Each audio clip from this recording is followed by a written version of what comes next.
Filmar, qualquer um filma. Mas a parada não é simples assim.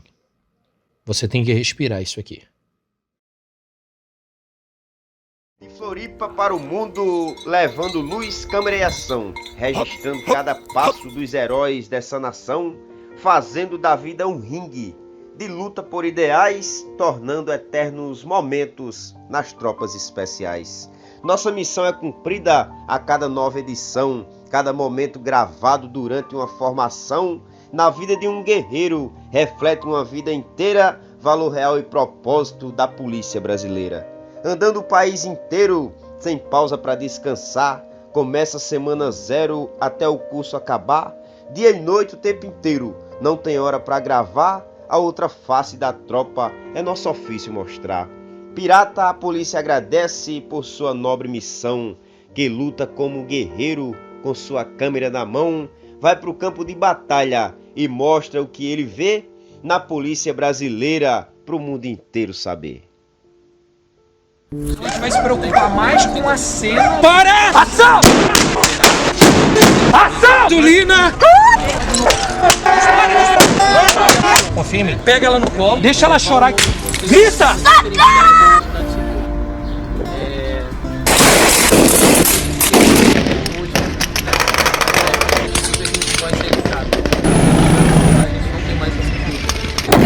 Direto de Floripa, quem não acredita, pode acreditar que lá começou essa vida. Vida e paixão pelo trabalho da polícia, essa dedicação virou sua rotina. Não tem hora pra dormir, é câmera ligada, tá registrando tudo, não dá mole com nada. Tudo que ele quer é ver a paz e deixar registrado as forças especiais. Com a câmera na mão, filmando de montão, pirata é sinistro, sempre passa emoção. Com a câmera na mão, filmando de montão, pirata é sinistro, sempre passa emoção. Roda o Brasil e não tá de bobeira, esse cara que promove a polícia brasileira é muito respeitado pelas autoridades. Todo lugar que passa fazendo amizade, de curso a curso sempre tá lá, desde a semana zero até o curso acabar. Sempre atrás da lente, não deixa ninguém pra trás. Filma a polícia, operações especiais, e na edição mostra a realidade. Se é pra fazer um vídeo, vamos fazer de verdade. Com a câmera na mão, filmando de montão, pirata é sinistro, sempre passa emoção. Com a câmera na mão, luz, câmera, ação. Tamo junto, pirata.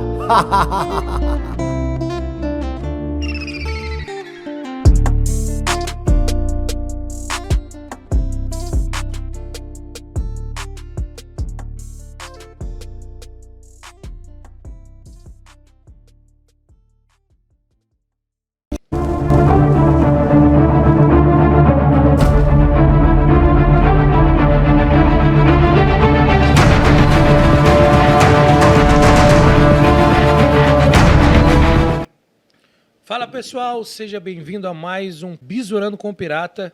É um prazer ter você aqui novamente. E hoje o nosso convidado, meu amigo, meu irmão, Coronel Ikeda, um grande caveira. Prazer em recebê-lo o senhor aqui.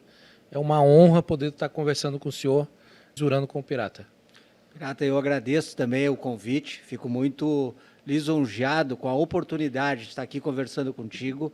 Eu sei que tu tem muitos seguidores, principalmente o pessoal aí da área policial, das operações especiais, pessoal do choque.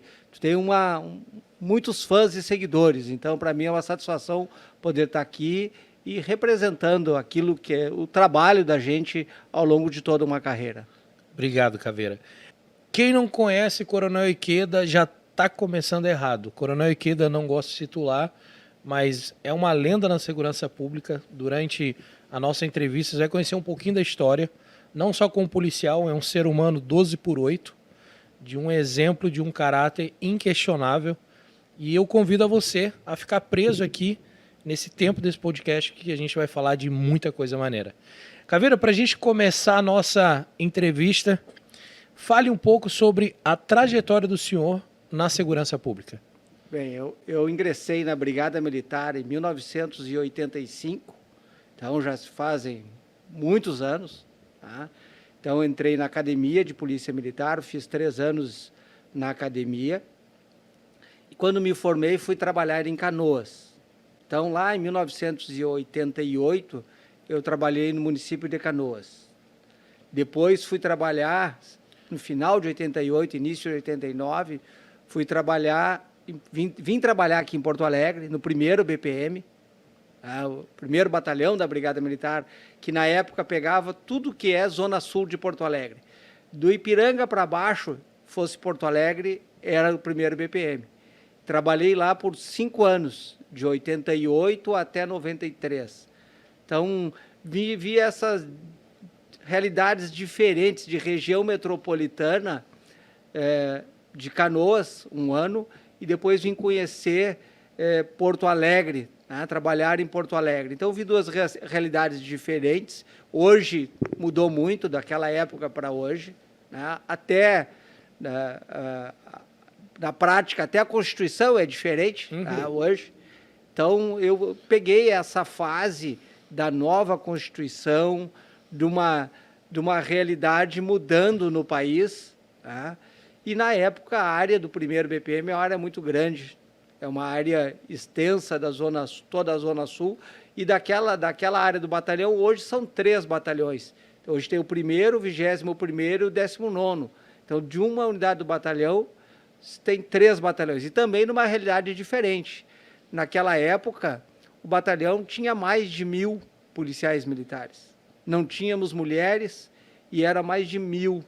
Então, é uma realidade completamente diferente, a realidade de criminalidade completamente diferente, e a quantidade de efetivo também era diferente. Então, muito se mudou, né? Talvez, principalmente em relação à criminalidade, se mudou para pior, com certeza, né? E a situação toda foi evoluindo, né? E hoje a gente está, digamos, num outro patamar. Então, trabalhei até 93 no policiamento ostensivo, e 93 a 95 eu fui trabalhar na Academia de Polícia Militar, na formação dos novos oficiais da Brigada. Na época lá conheci, então, os alunos, o Feoli, comandante Feoli, o aluno, o coronel Douglas. Então, o comando da Brigada de hoje, os comandantes que estão, os comandantes regionais, todos coronéis, foram, digamos, meus alunos na Academia de Polícia Militar. Então, tenho muita honra e satisfação de ver este comando que a gente conhece desde que eles ingressaram na Brigada Militar. E em 95 eu fui fazer, na época, o curso do GAT. Então, fiz o curso do GAT em 95. Ao concluir, no final do ano de 95, fiquei lá até, salvo engano, 2006. Então, de 2005 a 2006, fiquei trabalhando no GAT. O GAT, na época, era uma unidade, é uma fração dentro do batalhão de choque, né? Só foi se tornar independente agora, acho que em 2019. Foi. Então, trabalhei no GAT até 2006, aí saí, fiquei 1 ano de volta na academia, depois fiquei mais 1 ano na inteligência e voltei aí como subcomandante do choque, fiquei no choque até 2010, quando saí tenente-coronel. Saí tenente-coronel, fui comandar Canoas, fui comandante do 15º, fiquei em Canoas de 2010 a 2013, aí, digamos, desde então, depois de 2010, não voltei ali para o GAT, para o choque, digamos, virei a página, fui para Canoas, depois fiquei 1 ano na secretaria, 13, 14, na época da Copa, né? E pela experiência de trabalhar em estádio de futebol, então, fiquei na secretaria de chefe do Centro de Operações, do DCCI, até 2014. 2015, 16, comandei o policiamento da capital, o CPC. Aí, 17, fui subcomandante da Brigada Militar. 18 e 19, fui comandante quando passei para a reserva. Aí, de 20 a 21, 22, fui secretário de Segurança do município de Porto Alegre e agora, há 23, sou secretário adjunto de Segurança do Rio Grande do Sul. Então, digamos, tive muita sorte na vida, né? Fui galgando postos ao longo da carreira e, felizmente, né, acho que posso dizer que tive uma boa carreira, mas isso as pessoas olham e dizem, tu é coronel da brigada. Sou coronel, mas fui muito tempo tenente, capitão, major, e no tempo, digamos, doído de tirar serviço, tirei muito serviço aí em viatura, né, e não é na época a viatura que a gente trabalhava nem ar-condicionado. Não tinha ar-condicionado nem direção hidráulica. Né? Às vezes tinha ar quente. Às vezes. Às vezes tinha ar quente. Passei muito frio tirando serviço em Fusca, Fiat 147, Gol, veraneio. Então, conheço os dois lados. E há quem reclame do conforto de hoje, né? Hoje a gente não pensa numa viatura sem ar-condicionado, né? Num carro sem ar-condicionado. É. Mas a gente, na época... Policial raiz. É, uma outra realidade. Me lembro da surpresa de ver as primeiras viaturas com vidro elétrico, ar-condicionado e direção hidráulica. Isso já no final dos anos 90. As primeiras viaturas com tudo isso. Antes não tinha nada disso.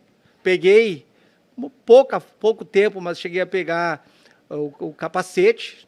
Né? O capacete hoje é só para eventos esportivos e ações de choque, operações especiais. Teve uma época que a brigada fazia policiamento ostensivo com capacete. Né? Mas isso eu já peguei só o finzinho. Caveira, vamos lá.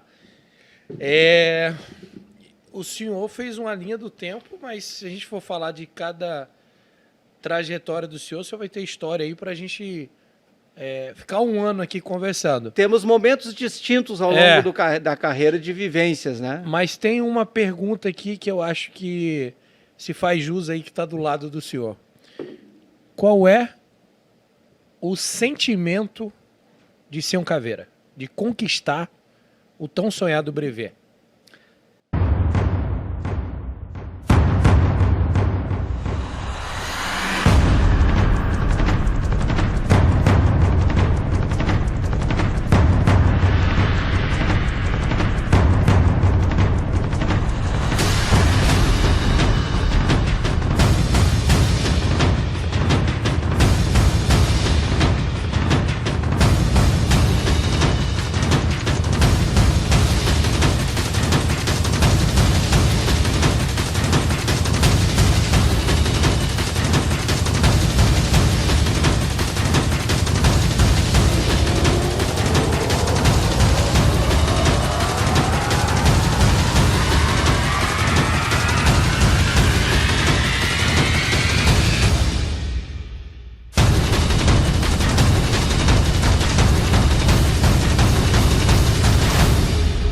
Primeiro é uma responsabilidade.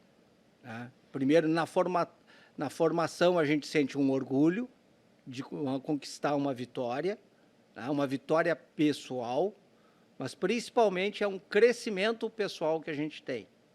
Eu acredito que o curso de caveira nos traz muito do autoconhecimento, da gente conhecer os limites e muito também da resiliência, de suportar as adversidades, né?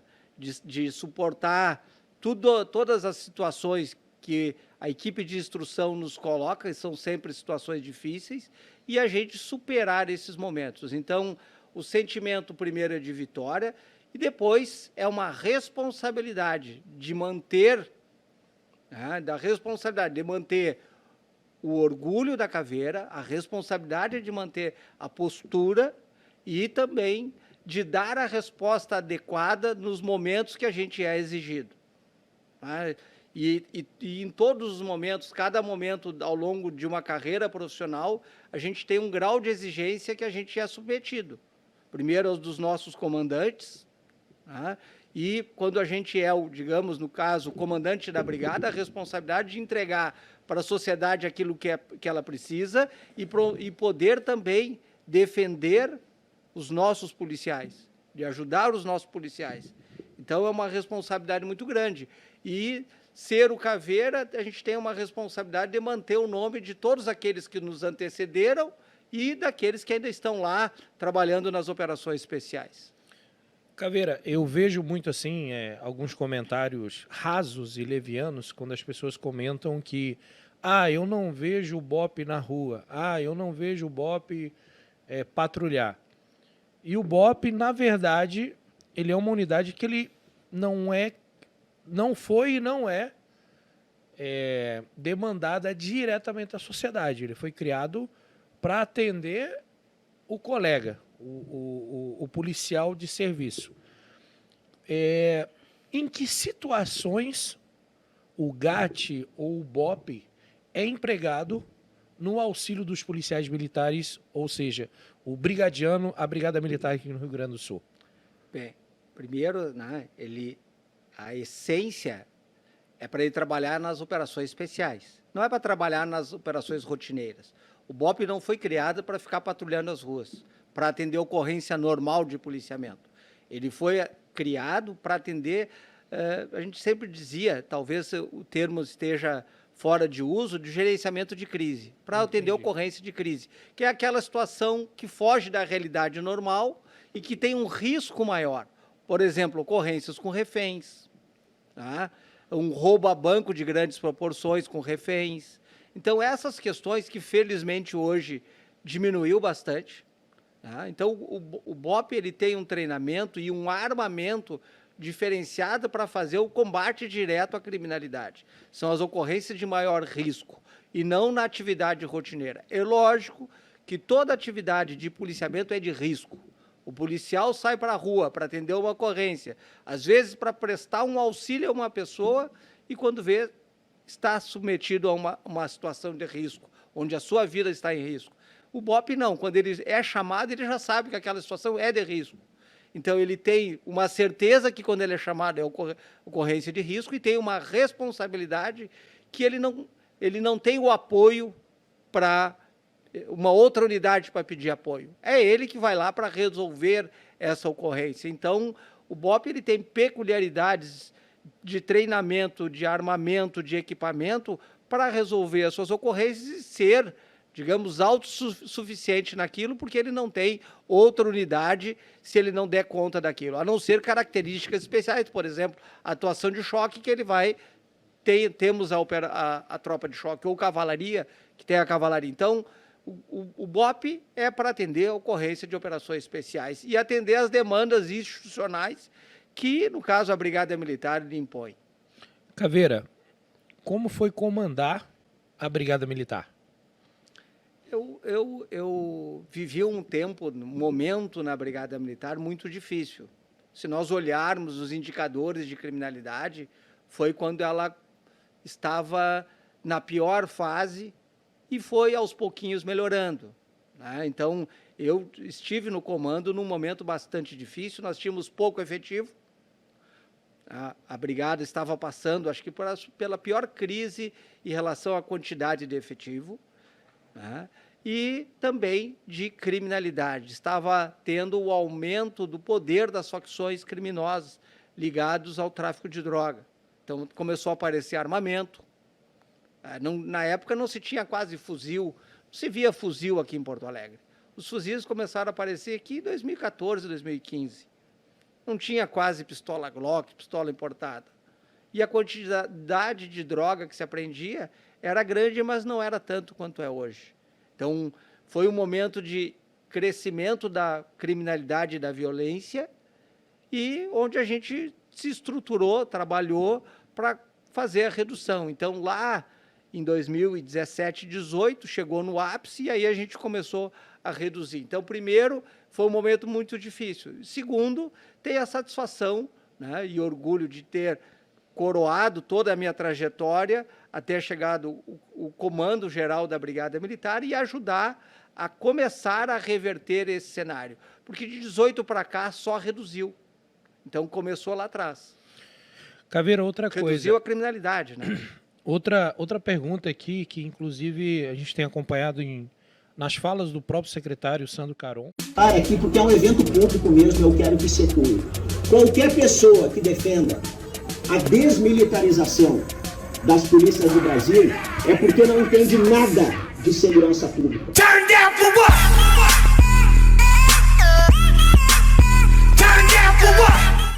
sobre os supostos especialistas em segurança pública, aonde eles citam a desmilitarização da Polícia Militar, ou seja, da Brigada Militar.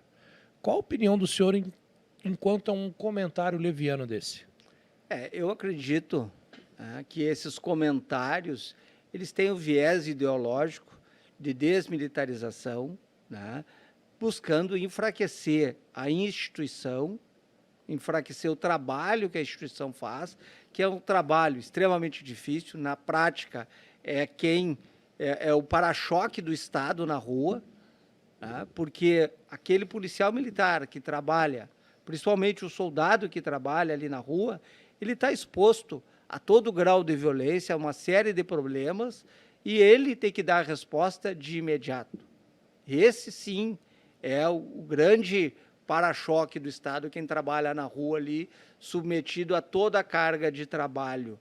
Então, essa questão de desmilitarização, acredito eu que é para buscar o enfraquecimento e diminuir, né, o poder do Estado frente a essas adversidades, que a instituição militar, por ter hierarquia e disciplina, e a questão do militar é isso, ela é baseada em 2 pilares, da hierarquia e disciplina, as duas bastante fortes, e é necessário, porque quem lida com essa atividade, né, o modelo que o país escolheu para as polícias militares é a hierarquia e disciplina, e isso a gente mantém em todo o Brasil, em especial aqui no Rio Grande do Sul, onde a Brigada Militar é de tradição forte, né? E o gaúcho, ele por si só, ele mantém o tradicionalismo, então ele tem um viés aguerrido, guerreiro,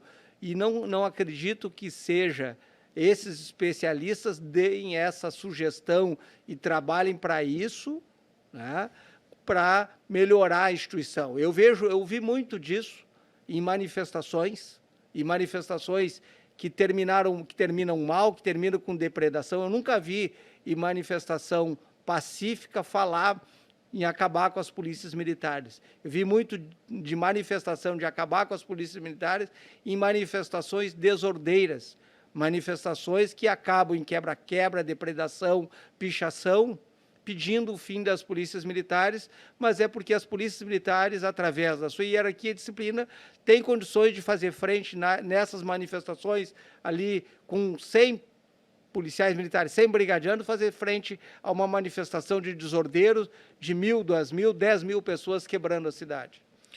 A Polícia Militar, conforme a Constituição brasileira, fala que ela tem caráter de policiamento ostensivo. E com o passar dos anos, nós percebemos que a Polícia Militar ou a Brigada Militar vem evoluindo não só no avanço de treinamentos, de armamentos, mas na parte de inteligência. A Brigada Militar trabalha muito essa parte de inteligência.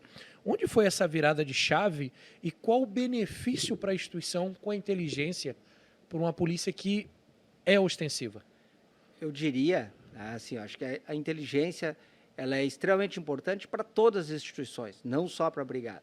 Mas para a Brigada, ela cada vez mais, ela teve a necessidade de aumentar a inteligência. Um dos motivos é a diminuição do efetivo, outro o aumento da criminalidade, outro o aumento do poder das facções. Então, a partir de toda essa necessidade, e a gente trabalhando com os recursos que a gente tem que otimizar esses recursos. Então, a gente tem que trabalhar com inteligência e integração. Então, a inteligência é para saber o que está acontecendo, para poder mapear, traçar estratégias, entender o que está acontecendo, porque só as ações de patrulhamento, atendendo ocorrência, a gente não vai conseguir, a gente vai conseguir resolver aquele momento, mas a gente precisa mais. A gente não precisa, além de atender a ocorrência que está acontecendo agora, trabalhar melhor, por exemplo, hoje a gente sabe que todos os indicadores de criminalidade, ali através do RS Seguro, dessas reuniões que a gente faz mensalmente, e com todas as vinculadas, com as reuniões com os chefes das vinculadas que a gente faz todas as semanas, a gente está acompanhando, a gente vê que o homicídio, o roubo de veículos, roubo a pedestre, furto de veículo, tudo está diminuindo. Mas a sensação de segurança não diminui na mesma proporção. Então, a violência até 2017 ela aumentou, o número de ocorrências. De lá para cá, ano a ano, a gente está trabalhando com o suor dos policiais que estão na rua, fazendo enfrentamento, está reduzindo o indicador de criminalidade. Isso que o efetivo é menor que o da década de 90, a gente está conseguindo reduzir, mas a sensação de segurança não aumenta na mesma proporção que a gente reduz. Entendi. Então, a gente precisa entender, né, mapear a criminalidade, mapear as facções, fazer o combate e apreensões de armamento, de droga. Então, a gente precisa da inteligência. E também a gente precisa da integração, trabalhar junto, trocar informações de inteligência entre as instituições policiais, para poder fazer frente ao combate à criminalidade. Caveira, quando o senhor era... o senhor é ainda a gente sai da brigada, mas a brigada não sai do sangue, né? Mas quando o senhor estava ali na linha de frente, isso aqui não está no roteiro de perguntas, qual foi a ocorrência que marcou a sua vida? Eu tenho várias ocorrências que me marcaram, né? Tem ocorrências exitosas, mas acho que daquelas que mais marcam a gente, que mais dói, é quando a gente perde colegas, né? E eu vi vários colegas em ocorrências que acabaram mortos em serviço. Então, vi ocorrências tanto aqui em Porto Alegre quanto... Primeiro, no GAT, a gente trabalhava muito ocorrência com refém, essas coisas, ou com morte de policiais, então vi várias ocorrências. Depois, no comando de Porto Alegre, trabalhei aqui em 2015 e 2016, onde nós tivemos vários colegas mortos durante 15 e 16 aqui em Porto Alegre, tanto da ativa quanto da reserva, né? E também no comando, a gente fui em vários locais de ocorrências, então eu tenho várias ocorrências, a gente começa a falar aqui, começo a me lembrar, né, tanto em Porto Alegre quanto no interior do estado, que eu vi colegas mortos, de chegar logo em seguida, de ver colega ferido, colega morto. Então, acho que assim, uma das piores que eu vi é chegar numa ocorrência e encontrar um colega morto e o seu patrulheiro do lado, o seu dupla, ali em prantos. Então, eu vi várias ocorrências nesse sentido e eu acho que é um momento muito doloroso para a gente, como profissional, saber que eu fiz de tudo, mas não consegui salvar o meu colega. Então, presenciei isso e também ocorrências onde colegas perderam a vida e depois a gente está no seu sepultamento, prestando as honras fúnebres e poder olhar para a família que a gente acabou que, embora todo o treinamento, capacitação, a gente não consegue superar todos os momentos de dificuldade e ter que entregar para a família uma bandeira representando o seu marido, seu esposo, marido ou esposa, ou para um filho. Então, isso são momentos muito doloridos que a gente passou. Tá? Então, acho que são os piores momentos que eu já vivenciei na minha carreira. Diante de tudo isso que o senhor falou, o que faz o policial sair de casa, defender uma sociedade que por muitas vezes dá as costas para a polícia? Primeiro que a gente tem parte da sociedade que dá as costas, mas o sentimento de dever não é só o dever cumprido, é de gratidão quando uma pessoa recebe um apoio. E a gente presta apoio para todos indistintamente. Quando liga para o 190, a viatura vai lá, atende a ocorrência sem saber quem era. E, às vezes, ela vai lá, dependendo do grau de necessidade da pessoa, por exemplo, ela está sendo assaltada agora. A viatura, o soldado liga a sirene, passa o sinal vermelho, coloca a sua vida em risco correndo e chega lá, às vezes não era tudo aquilo. Aí as pessoas, parte da população vê a viatura correndo, passando no sinal vermelho, andando no corredor de ônibus e critica. Mas quando ela liga para o 190, aí ela quer que a gente apareça voando, ela quer que a gente vá de foguete.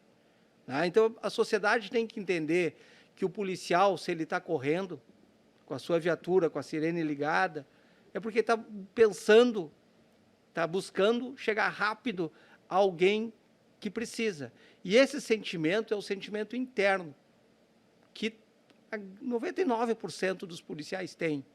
O sentimento que, quando ele está patrulhando, ele olha para um carro, às vezes tem 2, às vezes tem 1, 3, 4 pessoas, ele vê por algum sentimento que passou para ele, uma suspeita, ou porque ele recebeu um alerta, ou porque as características do veículo, características das pessoas, ele resolve abordar e entra em confronto.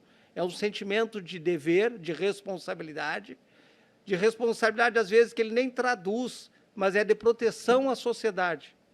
É um sentimento que ele tem, e acho que isso a instituição trabalha bem na formação, na forja dos nossos policiais, que a gente dá essa responsabilidade que, às vezes, é mal compreendida pela sociedade. Quando o policial aborda, quando o policial corre atrás, seria muito mais cômodo, tá? O policial que fica parado numa esquina não aborda ninguém, não vai atrás de ninguém, tá? Só vai naquilo que... ligou para o 190. Ele liga a viatura, vai na velocidade da via. Tá? Só que o policial que vai na velocidade da via, que não corre, ele nunca vai prender ninguém. Quando ele suspeitar, diz, deixa para depois. Esse policial não se põe em risco, mas não é esse policial que a sociedade precisa, que a sociedade quer. A sociedade quer o policial aquele que age, que vai, que aborda, que, se necessário for, entra em confronto físico, se necessário for, vai dar tiro, vai levar tiro. Esse é o policial que a sociedade precisa e quer, principalmente no momento onde a criminalidade, o poder das facções, o armamento que as facções têm é maior. Então, esse policial é aquele que nós temos que valorizar a atividade policial para poder, né, ter uma sensação de segurança, ter um indicador menor, mas também a certeza que, se o cidadão precisar, o brigadiano vai ligar a viatura e vai lá correndo atender. Eu acho que isso é o que nós temos hoje de valor para entregar para a sociedade. É forte, Caveira, porque por muitas vezes eu acho que isso vem mudando essa opinião, porque a polícia ela é um órgão para limitar, ela está aqui para botar em prática ou exercer a lei. E por muitas vezes a polícia ela tem que intervir não só no crime, por exemplo, um CDC. Acho muito legal isso, porque o CDC, a pessoa ela não é uma criminosa, não está em atitude, não é um criminoso, sim, mas naquele momento ela está numa atitude criminosa. Uma manifestação. Exato. E por muitas vezes o próprio batalhão de choque, que tem o uso progressivo da força, como é para o policial entender? Porque o policial não tem bola de cristal. Como o senhor falou, o papel dele é abordar. Só que o cidadão, por muitas vezes, ele não vai entender que o policial não sabe. Por exemplo, acabaram de assaltar uma casa lotérica, o cara fugiu com o carro vermelho. Aí eu passo com o carro vermelho e a polícia vem me abordar. Sim. O policial não sabe, ele tem identificação, o carro era vermelho, o cara usava boné de barba. Como cidadão de bem, durante uma abordagem ou uma atitude como um CDC, deve se portar com o policial? Tem que ser educado e não fazer movimentos bruscos. O cidadão é isso, não faça movimentos bruscos. Agora, se coloca no outro lado, o policial. O policial ele vai fazer uma abordagem, ele não sabe quem está ali.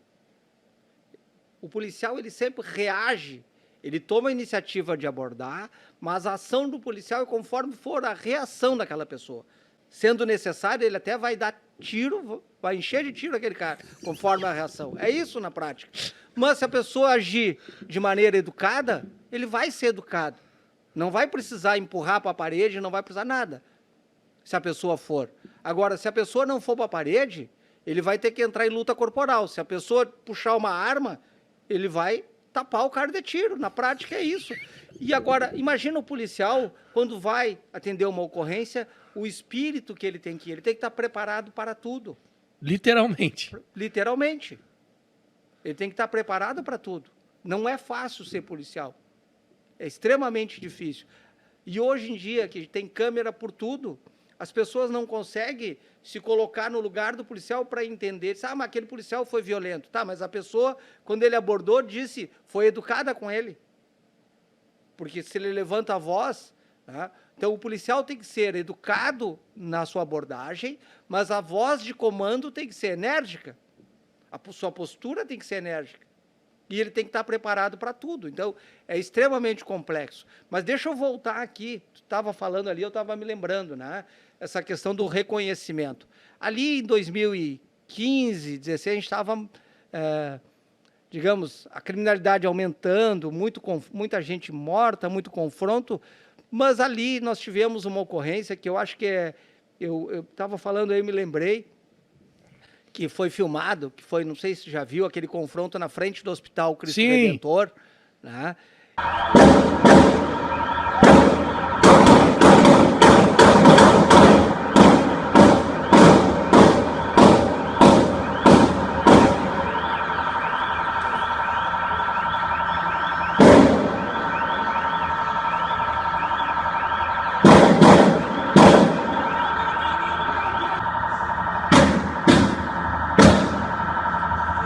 E que foi bastante emblemática. Eu me manifestei com esse vídeo na época ainda. Isso, eu acho que ali nós tivemos uma virada de chave por parte da sociedade rio-grandense. Os veículos estavam passando em comboio dentro da Vila Jardim, resolvemos puxar a placa. Não deu tempo de ouvir o DCCI, o operador não deu tempo, sabe? Né, já começaram a disparar contra a viatura e a gente revidou, parou e foi como eles contaram. Os dois carros não estavam juntos, então? Estavam juntos. Inclusive um deles já foi encontrado na área de 20 BPM. Parte da sociedade criticou, mas porque não sabia da ocorrência. Viu aquele momento daquela ocorrência, achou bastante forte e foi forte. 4 vagabundos morreram. Foi forte. Tá? Mas não sabia do contexto da história e não sabia, ou não tem ideia, porque vê muito filme, que o vagabundo também atira, parece que não vai pegar na gente. O policial tem que ter sangue frio, super-homem. Ele pode tomar tiro e ele tem que ficar 12/8. Não, na hora que ele tomar tiro, é sangue no olho e meter bala. Né? Então, ali eu acho que foi uma virada de chave. Por quê? Porque a sociedade civil organizada foi em apoio aos policiais, aos brigadianos, e fizeram manifestações favoráveis. E nós temos aí, e eu tenho a satisfação de ter visto o nascimento do Instituto Cultural Floresta, que ajuda hoje com doações, mas principalmente ajuda no fortalecimento, ajudou lá naquele momento, o fortalecimento da imagem do policial. Ajudou aqueles 4 brigadianos que entraram em confronto. Então ali, a sociedade viu, opa, mas o brigadiano está correndo risco para defender a sociedade. Porque é muito mais fácil ele olhar um carro suspeito, ou às vezes ele lê a placa e vê que é roubado. Às vezes a gente sabe que tem policial aí que é covarde, lamentavelmente, que não faz abordagem. E o que a gente quer é aquele que vai abordar. E se o cara fugir, é para andar a 60 por hora, 40 por hora? Não, tem que correr atrás. Né? Agora, é mais fácil, se ele correr, vai a 40 por hora, fugiu. Não coloquei minha vida em risco, não coloquei ninguém da sociedade em risco. O mais fácil é não fazer, não abordar, não ir atrás. O mais difícil é ir atrás e muitas vezes ser mal interpretado.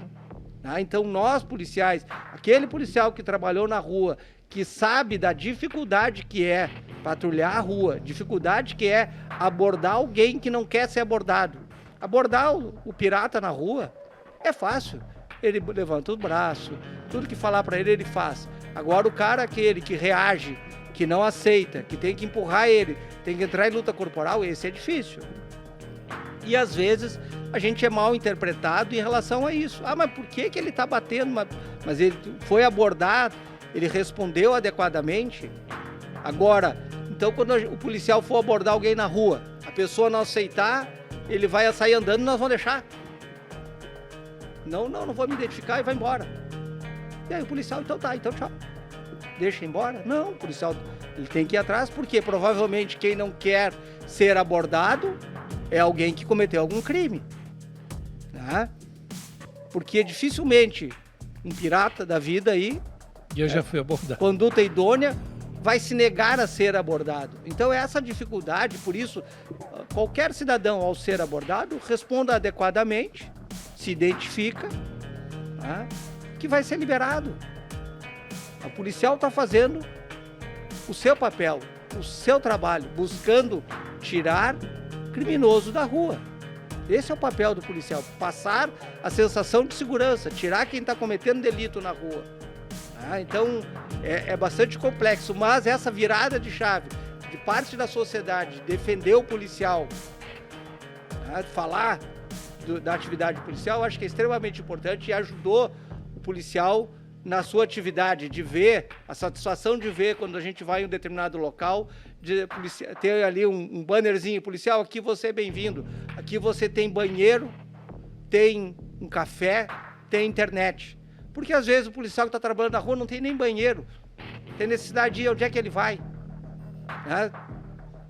Então, é importante para a atividade policial saber que ele é bem-quisto, que está sendo reconhecido o seu trabalho. Caveiro, tô espantado aqui, eu achei que ia ser uma conversa mais... Mas tá tranquilo, não tá? Não, mas é bom, a gente, com todo respeito, mas a gente vive hoje, às vezes até dentro da própria segurança pública, como o senhor falou ali, uma época de mimimi, que não pode isso, não pode aquilo, e a gente percebe que o senhor, o tempo só fez bem pro senhor, né? Porque o senhor é um policial raiz, o senhor tem uma opinião formada e enfática nas suas colocações. E hoje não pode isso, não pode aquilo. E eu vi esses dias uma analogia muito interessante. O policial não pode empurrar, o policial não pode apertar, o policial não... E o cara que tá louco no manicômio que tem que usar a camisa de força? Não pode mais usar a camisa de força. Tá, mas é isso, o cara... Mas é justamente essas coisas... Meu Deus, e aí, vai fazer carinho no cara? Exatamente. E a melhor forma de conter alguém que está resistindo é imobilizando, é algemando. Porque não utilizar a algema é risco para aquela pessoa e para o policial. Então todo mundo quer que o policial entregue flores. Mas se a pessoa te agride, tu vai reagir como? Ela pode te agredir por voz, né? por fisicamente. Então o policial tem que estar preparado para tudo. E é complexo essa atividade. Outra coisa, Caveira. Já que a gente está nessa batida, eu vou fazer uma pergunta para o senhor. Eu nunca perguntei isso, nem na vida pessoal. O senhor já trocou tiro? E se trocou, qual é a sensação de trocar o tiro com vagabundo? Já troquei, principalmente quando fazia patrulhamento na rua, lá na área do 1º BPM. Depois são situações mais controladas, né? Mas principalmente quando a gente está na rua, a gente não... Quando a gente menos espera, a gente leva os tiros. Por quê? Tu tá fazendo uma busca atrás de alguém que roubou. Ele se escondeu. Então por isso que o policial tem que estar sempre preparado. Não pode andar de sangue doce. Às vezes no patrulhamento ele já tem que estar preparado. Porque o bandido sabe quem é o polícia. A gente não sabe quem é o bandido. Né?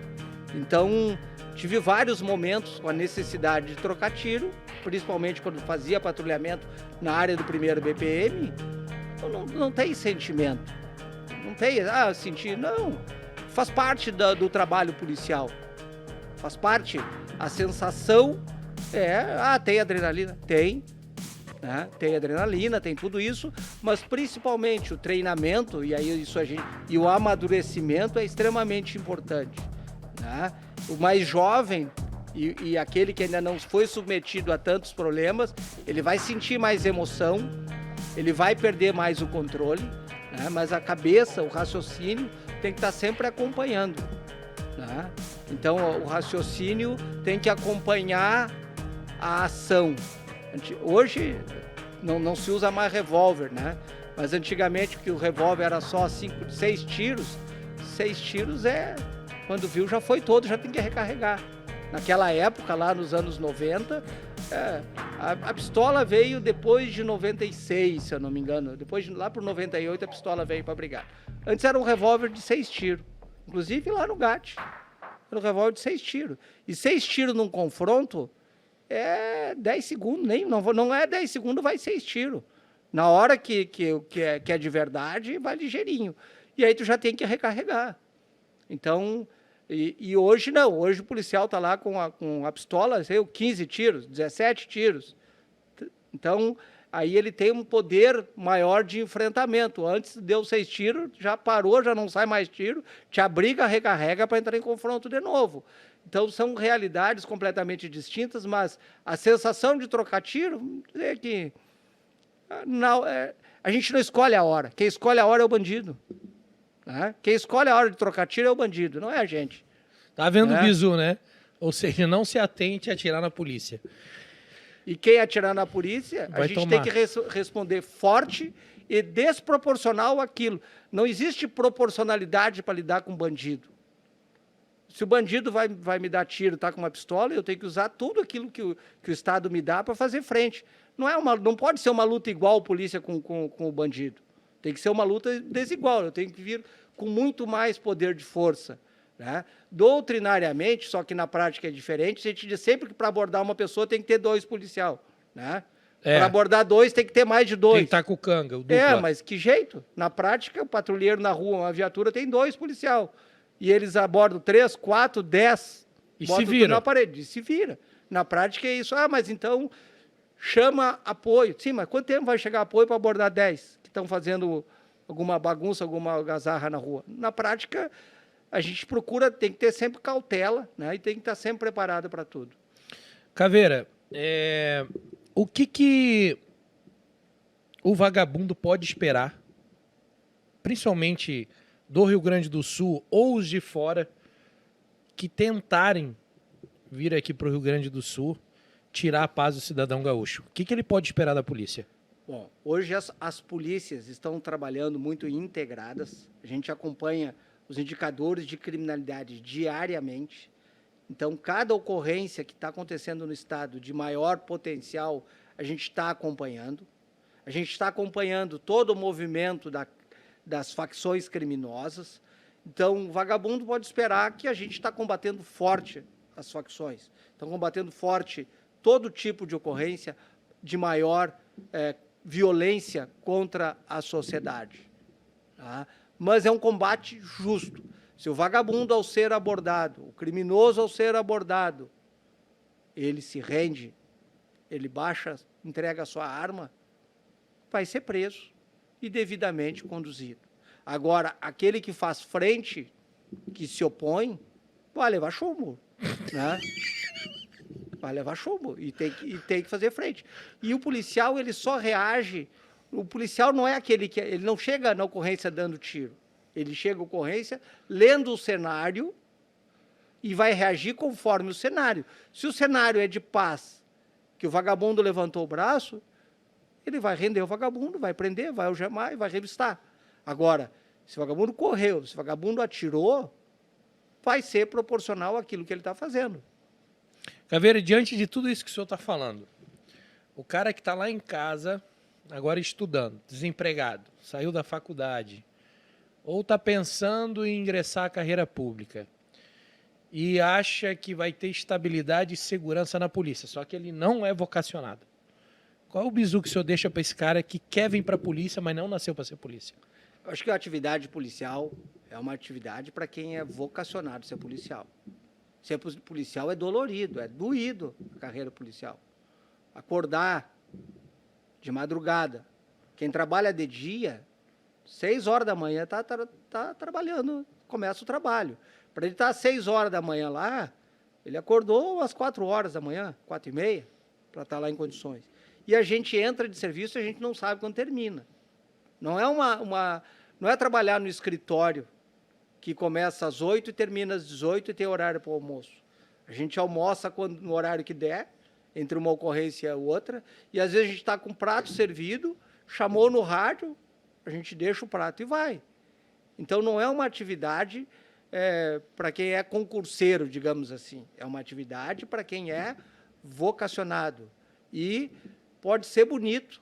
Conheço várias pessoas, eu queria ser polícia. Não, muito bacana ser polícia. Muito bacana andar com uma arma na cintura. Agora, a responsabilidade é andar com uma arma na cintura. Acordar no meio da noite para atender ou não dormir, quem trabalha de noite não dorme de noite porque está lá correndo atrás de vagabundo. Trabalhar na rua, no frio, no inverno doído aqui, ou no calor. No verão quente, tá com colete. É como se estivesse de casaco. Tá com colete. Então, não é uma atividade fácil. Trabalhar num evento de futebol que fica 6, 7, 8 horas de pé, com colete, bastão e capacete, caminhando, com rádio. Então, é peso. Então, é uma atividade de muito sacrifício, que é uma profissão para quem é vocacionado. Então, quem não tem vocação, é muito difícil se adaptar à atividade policial. Mas aquele que é vocacionado, eu acredito que é de grande satisfação poder ajudar. Eu vi essa semana umas fotos em algum lugar, não sei se é Instagram, vi no jornal, no YouTube, do policial que fez um parto. Eu nunca tive essa satisfação, essa honra de poder fazer o parto. Ajudei muitas pessoas. E até tem coisas que acho que todo mundo deveria saber, fazer a reanimação, desengasgar uma criança. Eu acho que são coisas fáceis, que todo policial sabe e que salva muitas vidas, que todo mundo deveria saber. Eu acho que tem coisas assim, a gente não só trabalha em ocorrência policial, prendendo bandido, mas também a gente trabalha ajudando quem precisa. Então, acho que é uma coisa de quem escolhe a profissão é porque tem que ser vocacionado. Caveira, o senhor falou ali sobre jogo de futebol, capacete e bastão. Resumindo a tonfa. Tem um vídeo do senhor que viralizou, eu sou fã desse vídeo, né? E dentro da atividade policial tem vários jargões, né? Inclusive o bisurando, o bisu, o moita e o cara de paisagem.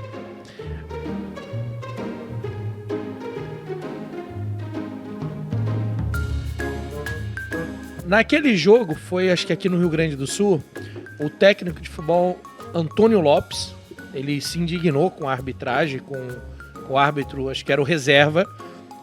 Não, era o juiz principal que expulsou ele. Aí ele ficou bravo que foi expulso.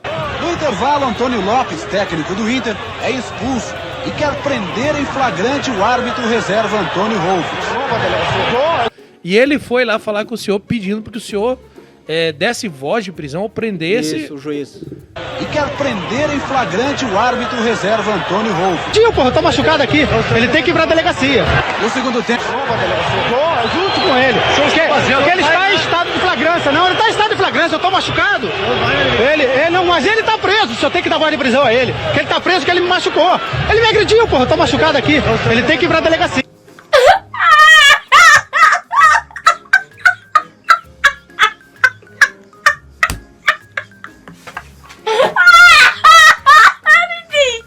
Aquela cara de paisagem, onde o senhor tirou um estádio cheio, 12/8, respondendo aquela diplomacia para ele. É que a gente, quem trabalha na rua, o policial que trabalha na rua, ele tem que estar, teoricamente, preparado para todas as situações. E é aquela ali até, diga assim, não tem risco à vida do policial, era cheio de câmera, cheio de repórter na volta, né? Mas a gente digamos, treinado para fazer cara de paisagem, né? A gente não faz cara nem de medo, nem de mal, né? A gente não faz cara nenhuma, a gente procura manter a estabilidade emocional e da certeza, né, daquilo que a gente vai fazer. Então, faz parte do treinamento. O policial, quando ele está atendendo uma ocorrência, ele não pode se compadecer com a vítima, vai se abraçar e vai chorar com a vítima. Como é que eu vou atender a ocorrência, né? Então eu tenho que procurar manter minhas condições emocionais e a cara, o rosto da gente é o cartão de visita, né? Então acho que felizmente com o treinamento a gente acaba conseguindo fazer, digamos, essa cara de paisagem e mesmo em todas as situações mais difíceis. Quero dizer para o senhor que foi uma honra ter o senhor aqui. A RDC TV e o podcast Bisurando com Pirata é da segurança pública, é da polícia, o polícia raiz, o polícia de verdade. Dizer que, para mim, o senhor sabe da admiração que eu tenho pelo senhor, a nossa amizade desde a época lá de GAT, quando eu comecei a fazer os vídeos ali. e dizer que é uma honra ter o senhor aqui. Quando o senhor quiser retornar, a casa é do senhor. E eu creio que ouvir o senhor falando de polícia é muito satisfatório e faz ter a certeza que eu estou no caminho certo e levantar e convidar para esse programa as pessoas que realmente são de verdade. Eu agradeço o convite, tá? Renovei aqui uns 20 anos hoje, poder conversar contigo, de lembrar coisas boas e lembrei também de ocorrências tristes aqui, né? Passa rápido o programa, a gente não... E eu não sou um bom contador de história, mas principalmente me renovei poder conversar contigo e passar, acho que esse sentimento, né, principalmente de satisfação e de orgulho de poder ajudar quem trabalha. Principalmente ajudar quem trabalha na rua, que é o trabalho de quem se expõe, de quem leva tiro, de quem morre na rua, defendendo quem ele nem conhece. Então, acho que essa satisfação, eu hoje na atividade, digamos, burocrática, de secretário adjunto de segurança, né, eu acho que para mim é uma oportunidade de externar o agradecimento a todas essas pessoas que estão trabalhando para ajudar a nossa sociedade. Porque está cada vez mais difícil, cada vez mais complexo. Porque a gente prende o bandido sai logo, né? Nós temos uma legislação muito benéfica para a criminalidade, porque essa legislação não foi feita para essa sociedade. Essa legislação que nós temos hoje, ela foi feita para a sociedade lá da década de 40, de 50, que era uma sociedade de um cidadão que ia preso que tinha vergonha de ser preso. Não era um bandido profissional, não era alguém que cometia os crimes reiteradas vezes. A legislação é muito pensando nos direitos do bandido. E nós temos que começar a pensar no direito da sociedade em detrimento do bandido. O bandido, né, e aí a sociedade tem que dar opções para esse bandido também, para deixar de ser bandido. Agora, nós temos que ter uma legislação que protege a sociedade, que, lamentavelmente, hoje, essa legislação não protege a sociedade e põe em risco a vida dos policiais que estão trabalhando todos os dias lá na rua para ajudar essa sociedade. Então, acho que a gente tem que trabalhar para ajudar. E o meu trabalho hoje é pensando, eu trabalho diariamente para dar melhores condições para o nosso policial que está lá na rua, tentando mudar, né, mudar essa legislação, para que a gente tenha uma sociedade melhor para os nossos filhos. Obrigado, Caveira. Eu que agradeço a oportunidade aí, Pirata. Pessoal, obrigado pela sua presença. Nosso grande convidado, Coronel Ikeda. Fique ligado no próximo episódio, que o padrão é esse aqui, tá bom? Até a próxima, se Deus permitir. Abraço.